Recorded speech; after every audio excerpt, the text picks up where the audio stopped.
Hello, welcome you all. Myself Deepmala Meena, Assistant Professor in Physics, Government College, Kota. In today's lecture, we will discuss about neutron moderator, means slowing down the fast neutrons. Neutron moderators are a type of material in a nuclear reactor that work to slow down the fast neutrons to make them more effective in fission chain reaction. This slowing or moderation of the neutrons allows them to be more easily absorbed by fissile nuclei, creating more fission events. Materials used for moderation need to a very specific set of properties. First, a moderator cannot absorb neutrons itself. This means that the moderator should have a low neutron absorption cross section. However, the moderator should be able to slow down neutrons to an acceptable speed. Thus, in an ideal moderator, the neutron scattering cross section is high. This neutron scattering is a measure of how likely a neutron will interact with an atom of the moderator. If the collision between neutrons or nuclei are elastic, it implies that the closer in size the nucleus of an atom is to a neutron, the more the neutron will be slowed. For this reason, lighter elements tend to be more efficient moderators.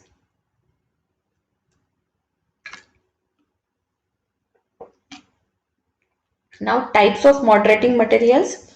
There are several different types of moderating materials and each have places where they are used more effectively. Typically used moderator materials include heavy water, light water and graphite.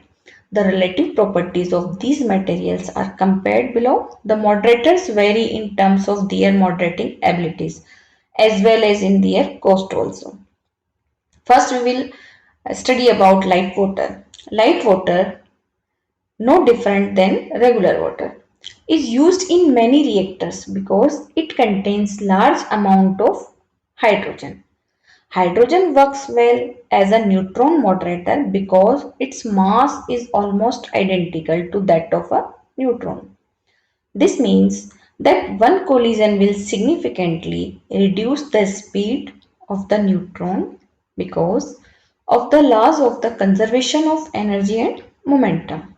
In addition, light water is abundant and fairly inexpensive. One drawback is that hydrogen has a relatively high neutron absorption cross section because of its ability to form deuterium. Thus, light water can only be used as a moderator along with enriched fuels. Reactors that use light water are known as light water reactors and include the pressurized water reactor, this is PWR, the boiling water reactor BWR, and the supercritical water cooled reactor SCWR. Second, heavy water. Heavy water is used in reactors because its benefits are similar to light water. But since it contains deuterium atoms, its neutron absorption cross section is much lower.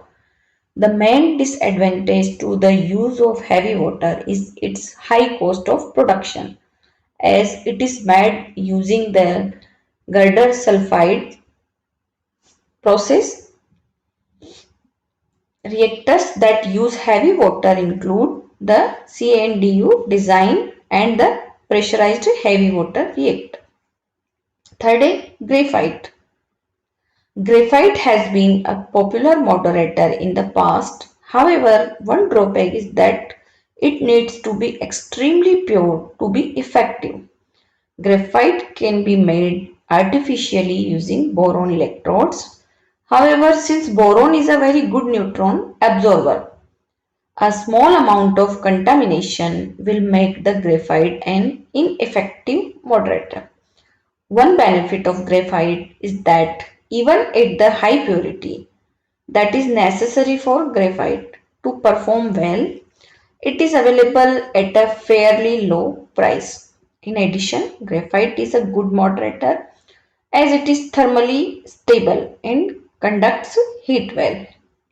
However, at high temperatures, the graphite can react with oxygen and carbon dioxide in the reactor, and this decreases its effectiveness. Another potential issue with using graphite as a moderator is its ability to oxidize in the presence of air and its low strength and density, which could cause it to change dimension in the reactor. Reactors that use graphite moderator include the RBMK, pebble bed reactors, and the Magnox reactors.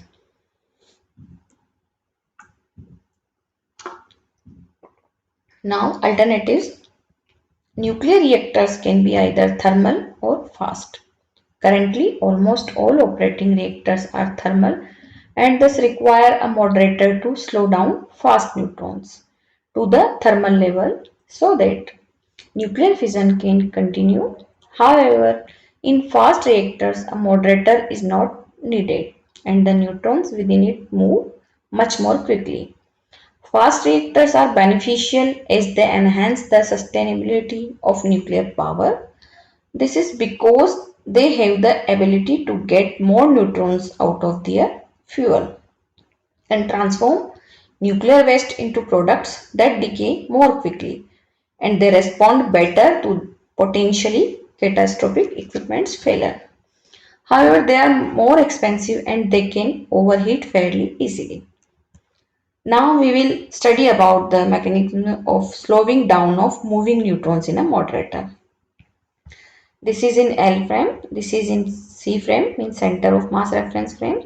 This is neutron of velocity u1. This is moderating atom which is having u2 equals to 0, means stationary. And after the collision, this is m1, this is m2. m1 means neutron or m2 means moderating atom. After collision, velocities are v1 and v2. And this in center of mass frame. Here is the center of mass, m1 u1 dash velocity initial, u2 dash initial velocity of moderating atom, and after collision v1 dash and v2 dash are the velocities this time. When fast neutrons are allowed to pass through the moderator, there is a collision of fast neutrons with the atoms of moderator. As a result, energy of neutrons decreases. Analysis of the collision can be done in a both L reference frame and C reference frame. But C reference frame analysis is more easy. So we will study this in C reference frame. The velocity of center of mass Vc equals to m1 u1 plus m2 u2 upon m1 plus m2. But here we are taking m2 is stationary. So u2 equals to 0. We can write m1 u1 upon m1 plus m2 equals to u1 by rearranging this 1 plus m2 upon m1. By putting m2 upon m1 equals to a, we get Vc equals to this u1 upon 1 plus a, where a equals to m2 upon m1 means mass of atom of moderator and mass of neutron. Now the initial velocity of neutron or particle of mass m1 in C reference frame. We know u1 dash equals to u1 minus Vc equals to u1 minus, this is the value of Vc. We get solving this equation u1 dash equals to u1a upon 1 plus a. This is our first equation. And for particle of mass m2, which is moderator atom, initial velocity is u2 dash equals to u2 minus vc. Here we are taking u2 equals to 0. So u2 dash equals to minus u1 upon 1 plus a. And after collision, the velocities of both particles means neutron and moderator atom, v1 dash equals to v1 minus vc and v2 dash equals to v2 minus vc. Now, since center of mass remain stationary in C frame, Hence, the total momentum before and after collision in C reference frame is 0. Means m1 u1 dash plus m2 u2 dash equals to 0.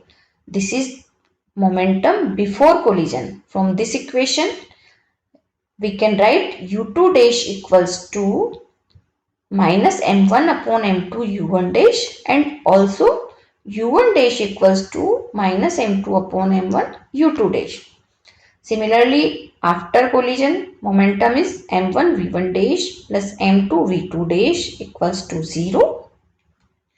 And from this we can write v2 dash equals to minus m1 upon m2 v1 dash, and v1 dash equals to minus m2 upon m1 v2 dash. Since this is an elastic collision, so from the law of conservation of energy, what we will write? Half m1 u1 dash square plus half m2 u2 dash square equals to half m1 v1 dash square plus half m2 v2 dash square. This is the kinetic energy before collision. This is the kinetic energy after collision. Now by putting the value of u2 dash and v2 dash from previous slide, means u2 dash and v2 dash, and in second condition we will put the value of v1 dash and u1 dash.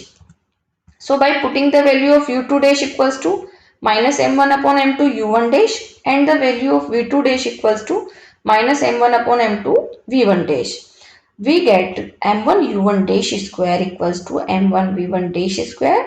On solving this, we can write magnitude of u1 dash equals to v1 dash.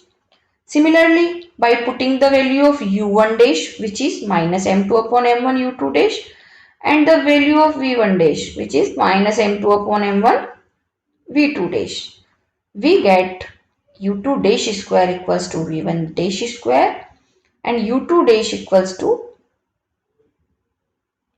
u2 dash, here u1 dash equals to v1 dash, and u2 dash equals to here this v2 dash. This is v2 dash, this is by mistake v1 dash, but this is v2 dash square. So we get u2 dash square equals to v2 dash square, and u2 dash equals to v1 dash. Sorry, this is by mistake. This is not v1 dash. This is v2 dash, which we have written here also. Hence, the magnitude of particles' velocities in C reference frame does not change after collision. However, their direction may change. Now, the velocities of neutron and moderator atom in L reference frame after collision, we have V1 equals to V1 dash plus Vc. Here we are taking V1 for neutrons. On squaring this equation, we get V1 square equals to V1 dash square plus Vc square plus 2V1 dash Vc cos theta. Theta is scattering angle in C reference frame. But V1 dash equals to U1 dash, which we have proved in previous slides.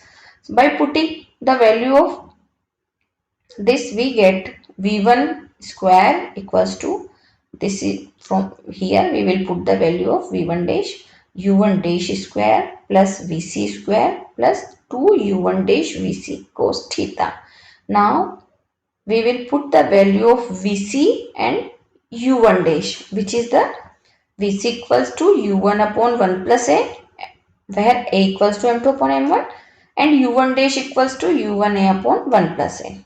By putting both the values in this equation, we write V1 square equals to U1 dash means U1A upon 1 plus A square plus Vc square equals to U1 upon 1 plus A square plus 2 Vc and U1 dash cos theta equals to U1 square A square plus 1 plus 2A cos theta upon 1 plus A whole square. From this we can write V1 square upon U1 square equals to this value.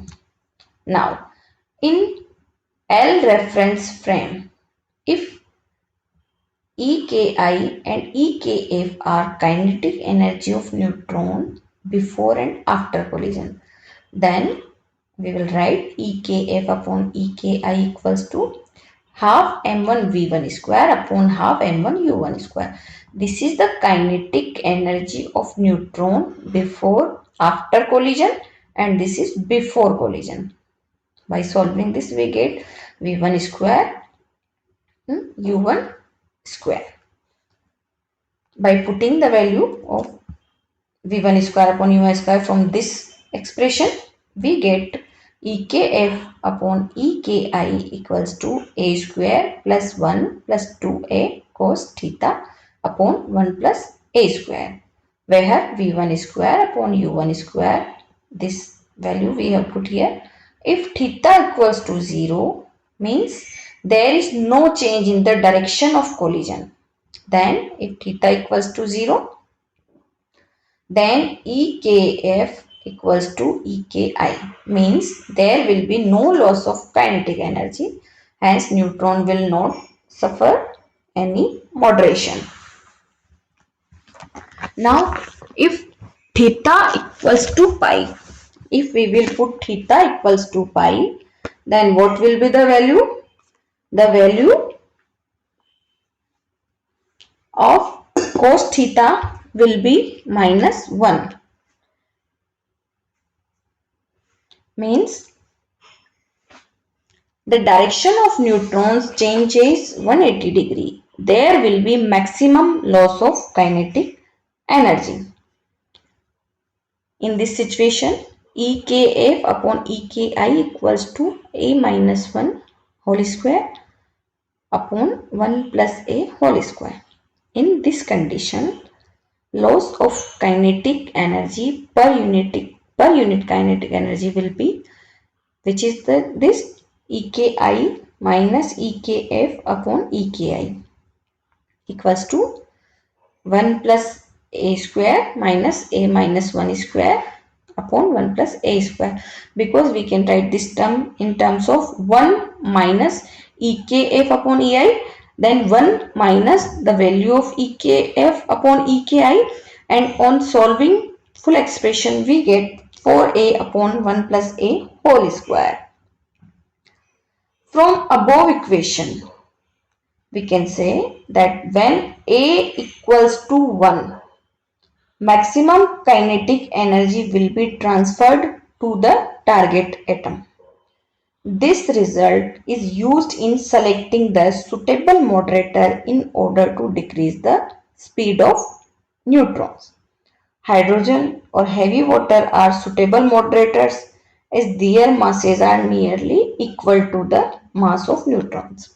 Meaning of A equals to 1 means here we are taking A, the M2 upon M1, means if M2 upon M1 nearly equal, then A will be 1 and we can choose the suitable moderator. In most of the nuclear reactors, these moderators are used. Carbon in the form of graphite is also used as a moderator. Okay, thank you.